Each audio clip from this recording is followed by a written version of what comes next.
வணக்கம். வினோ மீடியா உங்கள் ஊடகம். தமிழக வெற்றி கழகத்திற்கு நேசக்கரம் நீட்டும் பாஜக. தேசிய ஜனநாயக கூட்டணியில் இணைந்தால் விஜய் அவர்களின் நிலை என்னவாகும்? 2026 தமிழக சட்டமன்ற தேர்தலில்தான் போட்டி என்று முடிவெடுத்து தமிழக வெற்றி கழகம் என்ற பெயரில் கட்சி தொடங்கிய விஜயின் அரசியல் பயணம் ஆரம்பத்தில் நன்றாகத்தான் இருந்தது. தமிழக வெற்றி கழகத்தின் முதல் மாநாட்டிலேயே மிக பெரும் கூட்டத்தை கூட்டி காட்டி பேசு பொருளானார் விஜய். பிறகு மதுரை மாநாடு பிரச்சாரம் என்று அவருடைய நிகழ்ச்சிகளில் கூடிய ஆரவாரமான கூட்டம் தமிழக அரசியலில் முக்கியத்துவம் பெற்றது. தமிழக அரசியலில் தமிழக வெற்றி கழகம் தவிர்க்க முடியாத சக்தி என்பது போன்ற தோற்றம் உண்டானது விஜயை பார்க்க கூடிய கூட்டத்தால்தான். விஜய் மேல் ஊடக வெளிச்சமும் பிரகாசமாக விழுந்தது. கண்களை உறுத்திய தமிழக வெற்றி கழகத்துக்கு எத்தனை சதவீத வாக்குகள் கிடைக்கும் என்று பலரும் கணக்கு போட ஆரம்பித்தார்கள். தமிழக வெற்றி கழகம் தனது பலத்தை 2026 தமிழக சட்டமன்ற தேர்தலில்தான் நிரூபிக்கப் போகிறது என்பது ஒரு பக்கம் இருந்தாலும், விஜய் நிகழ்ச்சிகளில் ஆரவாரத்துடன் பங்கு கொள்ளும் ரசிகர்கள் மற்றும் பொதுமக்களால் குறிப்பிட்ட அளவுக்கான வாக்குகளை விஜய் ஈர்த்து கொள்வார் என்று அரசியல் கட்சிகள் நம்பத் தொடங்கின.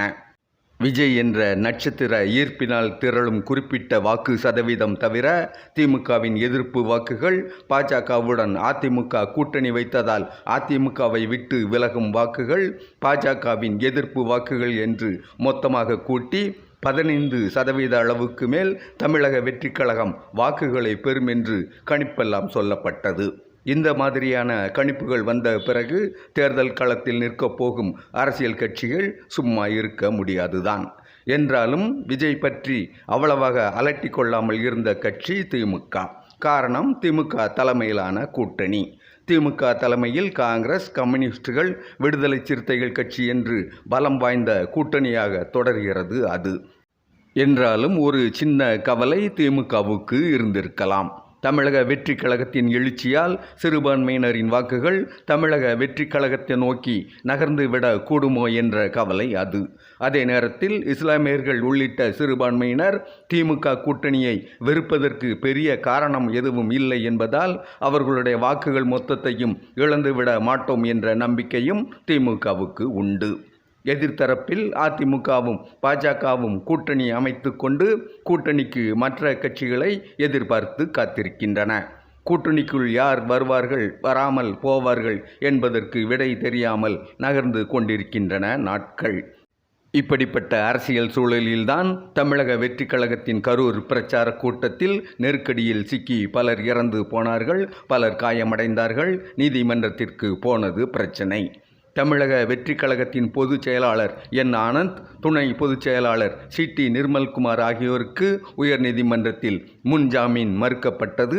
அவர்கள் இருவரும் முன்ஜாமீன் கேட்டு உச்சநீதிமன்றத்திற்கு போயிருக்கிறார்கள். சிபிஐ விசாரணை கேட்ட மனுக்களையும் தள்ளுபடி செய்து உத்தரவிட்டிருந்தது உயர்நீதிமன்றம்.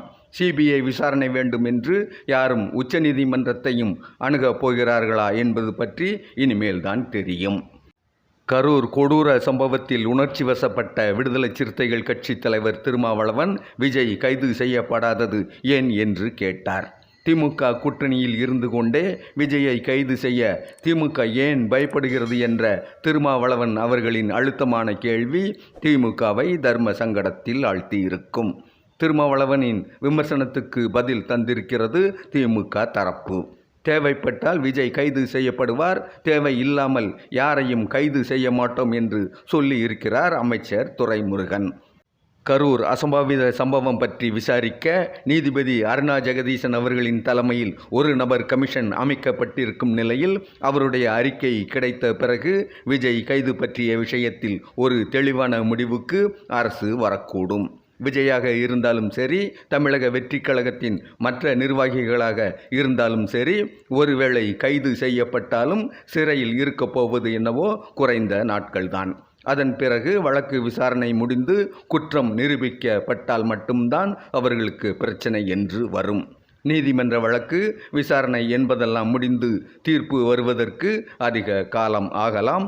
அதுவரை தமிழக வெற்றி கழகம் முடங்கி போய் கிடக்கும் என்று தோன்றவில்லை. கட்சி செயல்படத்தான் போகிறது. ஆனால் விரும்பத்தகாத நிகழ்வுகள் நடந்துவிட்ட பிறகு தமிழக வெற்றிக் கழகம் தனது எதிர்காலத்தை எப்படி அமைத்து கொள்ள போகிறது என்பதுதான் இங்கே முக்கியமான கேள்வி. ஏனென்றால் இன்றைய நிலையில் பொதுமக்களிடையே தமிழக வெற்றிக் கழகத்தின் நல்ல பெயருக்கு பெருத்த சேதம் ஏற்பட்டு விட்டது.